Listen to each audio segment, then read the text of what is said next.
Pour ce numéro d'aiguillage, nous voici à Guîtres, dans le sud-ouest de la France, où circule le train touristique de la vallée de l'Isle. C'est une journée peu ordinaire que je vous propose de partager puisque, en ce mois d'août 2013, l'association fêtait les 40 ans de circulation de son train touristique.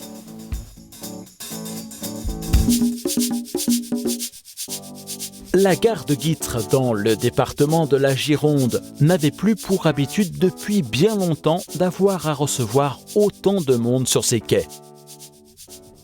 À événements particuliers, dispositifs particuliers, une grande partie du matériel préservé par l'association va être mis à contribution. Les draisines resteront à quai, mais la locomotive à vapeur a été mise en chauffe dès le début de la matinée. Sa puissance ne sera néanmoins pas suffisante pour tracter le long convoi qu'il est prévu de constituer pour embarquer le plus grand nombre possible de voyageurs. Aussi, ce locotracteur sera mis à contribution pour assurer la pousse. Pour l'heure, il s'agit de composer la rame, ce qui n'est pas ce jour-là une mince affaire. Le locotracteur va devoir procéder à de nombreuses manœuvres pour placer les voitures et les wagons dans le bon ordre. La principale attraction est la locomotive à vapeur de l'association. Il s'agit d'une 020T, elle aussi mise à contribution pour assurer quelques manœuvres, maintenant que sa montée en pression est suffisante. C'est une Meuse fabriquée par les ateliers de Sclessin près de Liège en Belgique. Elle a été restaurée en 1981 après avoir été récupérée 2 ans plus tôt par l'association auprès d'un industriel du nord de la France où elle avait effectué sa carrière. Elle est maintenant classée monument historique.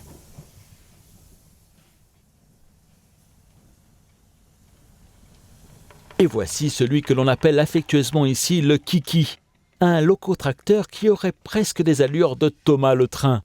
Il s'agit d'un Locofox fabriqué à Schittigheim en Alsace par la société Comesa.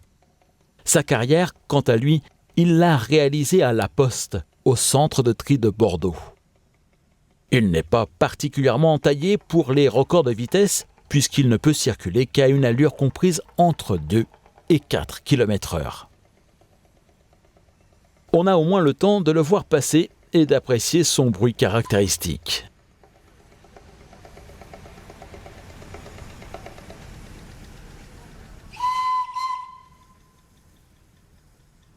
La rame sera constituée de l'essentiel des voitures disponibles, des baladeuses couvertes ou découvertes, et des voitures Palavas, qui, comme leur nom le laisse deviner, ont circulé sur le réseau de Palavas-les-Flots dans l'Hérault.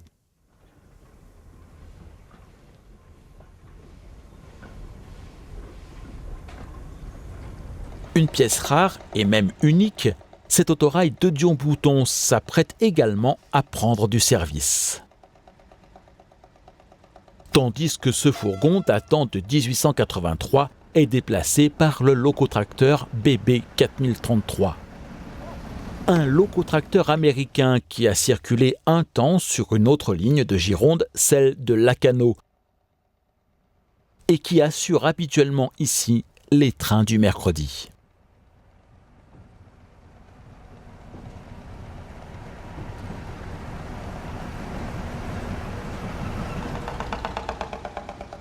Ce n'est pas le tout de sortir beaucoup de matériel, encore faut-il pouvoir le faire évoluer. Le ballet de locotracteur qui se déroule sous nos yeux a pour objectif de permettre à l'autorail de Dion-Bouton de se mettre à quai. Les jours de forte affluence, comme aujourd'hui, il a le mérite de pouvoir embarquer une 50aine de voyageurs supplémentaires. Le fourgon Vigie est naturellement positionné en queue de train. C'est Joël Chagnot, le spécialiste des moteurs diesel de l'association, qui se charge de la manœuvre du Locofox et qui prendra tout à l'heure les commandes de l'autorail. Joël a regretté toute sa vie de n'avoir pu faire carrière à la SNCF. Mais pour ça, il lui aurait fallu partir à Paris, ce que ses parents ne lui ont pas permis à l'époque. Du coup, parvenu à la retraite, il a rejoint l'association il y a 2 ans pour assouvir sa passion contrariée.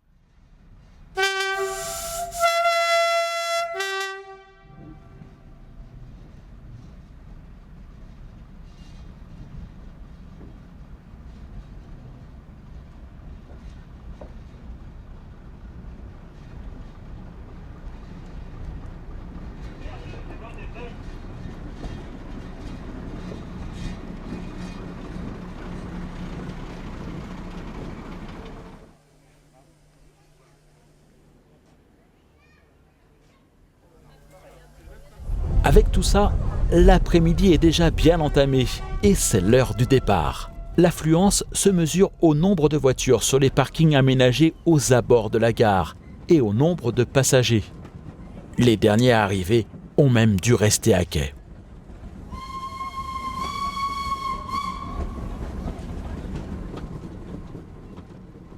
Nous partons vers Marcenais. Le train touristique exploite une partie de l'ancienne ligne de Cavignac à Coutras, une ligne déclarée d'utilité publique en 1861. Elle fut tracée à la fois pour améliorer les dessertes existantes et pour des raisons stratégiques et militaires. Nous sommes à quelques kilomètres seulement de l'estuaire de la Gironde. La ligne sera d'abord exploitée par la Compagnie des Charentes à partir de 1874, avant d'être cédée au chemin de fer de l'État dès 1878. Avec l'essor de l'automobile, elle connaîtra le sort de beaucoup de petites lignes. Fermée au trafic voyageurs en 1938, puis à tout trafic en 1965. Elle est déclassée en 1976. Entre-temps, elle est rachetée par la commune de Guîtres, qui en a confié l'exploitation touristique à l'Association des Amis du chemin de fer de la vallée de l'Isle. Outre le train touristique, l'association va sauvegarder l'une des plus prestigieuses locomotives à vapeur de la SNCF, une Mountain de la série des 241P, la 241 P9, qui a été transférée en 2008 à Toulouse, où elle est en cours de remise en état.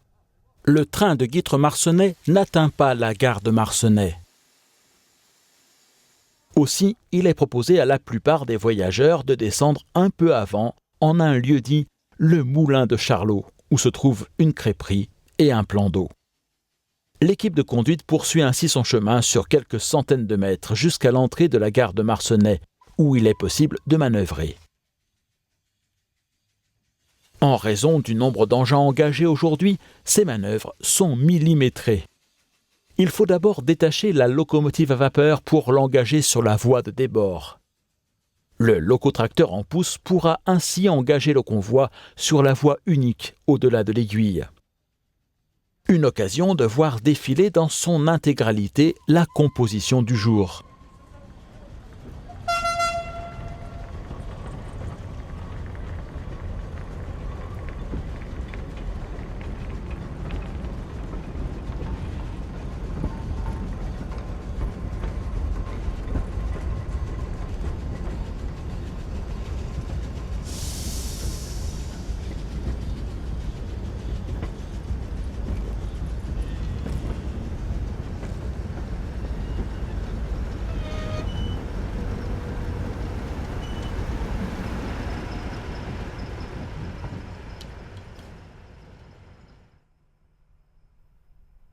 La petite 020T Meuse peut alors prendre la place. Ainsi que l'autorail de Dion-Bouton, tandis que le wagon Vigie est détaché du reste de la rame.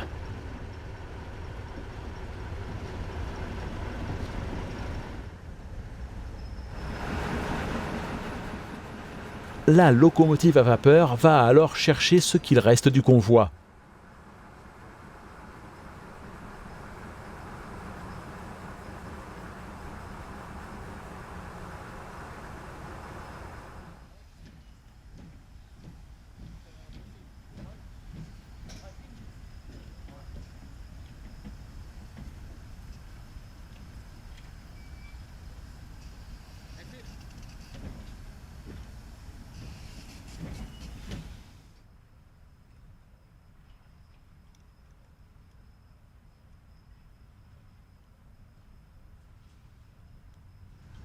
On replace alors le wagon Vigie de manière à ce qu'il se trouve de nouveau en fin de rame.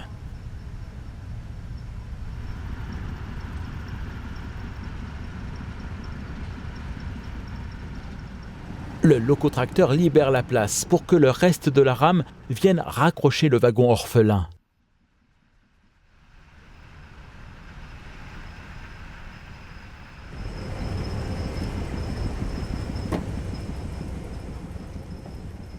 Puis, il se replace en pousse en queue de convoi.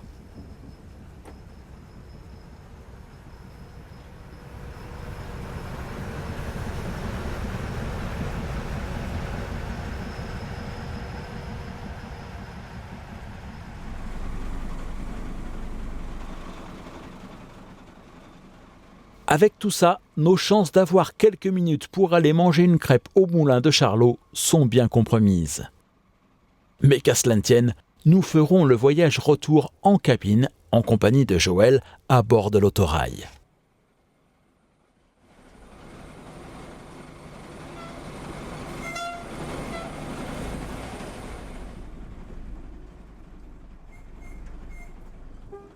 Comme à l'aller, celui-ci laisse la priorité au grand train. Grand train que nous suivrons à distance prudente en marche à vue.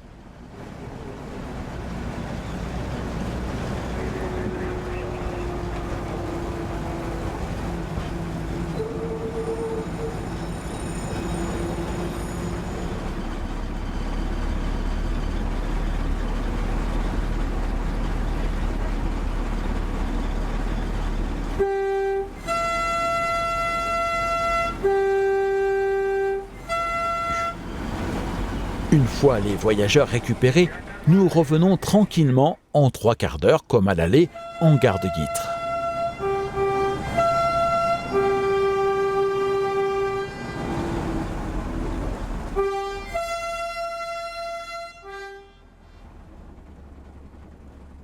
Et un balai presque semblable à celui du début de l'après-midi va de nouveau être organisé, de façon à ranger l'ensemble du matériel.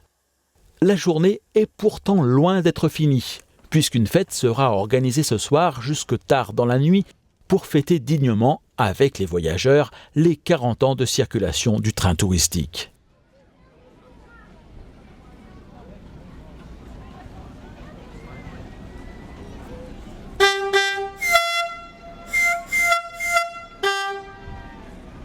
Demain dimanche, c'est une nouvelle journée semblable à celle-ci qui se profile.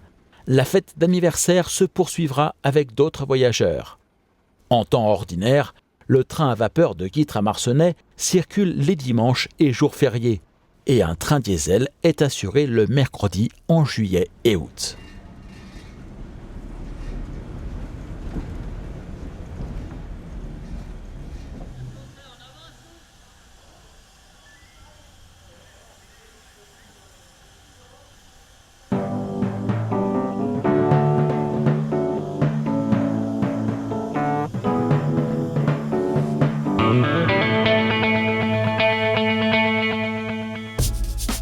La semaine prochaine, dans Aiguillage, retour sur l'exposition organisée par le club de modélisme ferroviaire Grand Joie en début d'année. Je vous proposerai de découvrir d'autres réseaux qui étaient proposés lors de ce week-end. En attendant et pour rester en contact, je vous propose de vous abonner à la newsletter d'Aiguillage en vous rendant sur son site www.aiguillage.eu. Vous pouvez également vous abonner à la chaîne YouTube d'Aiguillage pour être sûr de ne rater aucun des prochains épisodes.